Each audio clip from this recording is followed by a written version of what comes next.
God's children are not for sale. I know a lot of people have watched The Sound of Freedom recently. I've had friends come up to me afterwards and go, I got to do something. I am just so filled with so much whether it's rage or love or I can't sit still.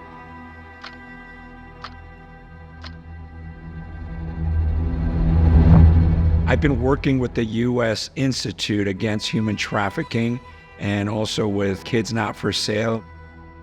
And I want to tell you about an opportunity.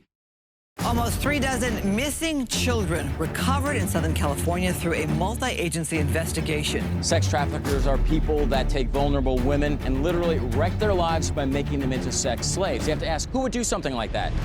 We've been working together on this, really a 5-week Bible study. It's not just a Bible study, though. It's almost like it's explaining what we as the church can actually do. The study is to help us know how we can advocate for those who feel hopeless. It's to show how the kingdom of God can and will prevail against the gates of hell. How would Jesus react to human trafficking? How would Jesus react to children, especially being abused in ways that we can't even imagine?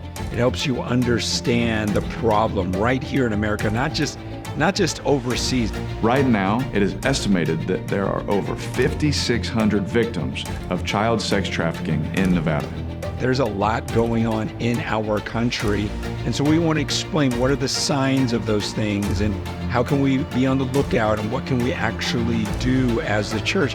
The church should be on the forefront of this battle and being the ones going to war initially in their community, being proactive and going after what's happening. The truth is most of us are not going to be able to join the special ops and go out to these countries and rescue these people, but it doesn't mean that we sit around and do nothing.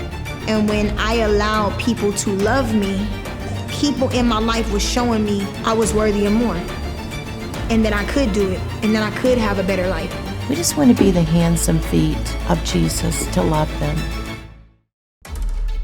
The main thing is that we all just get serious about caring for these victims, even caring for the perpetrators, not just hearing about a problem and getting all worked up about it, but actually doing something and being used by God to have an impact on other people's lives, because that's really the picture of the gospel that Christ painted for us. If it makes you upset that children are being sold 10 to 15 times in one night for months on end, it should. But what is righteous anger without a step forward to engage? We can influence a culture into ending human trafficking in our nation and possibly around the world.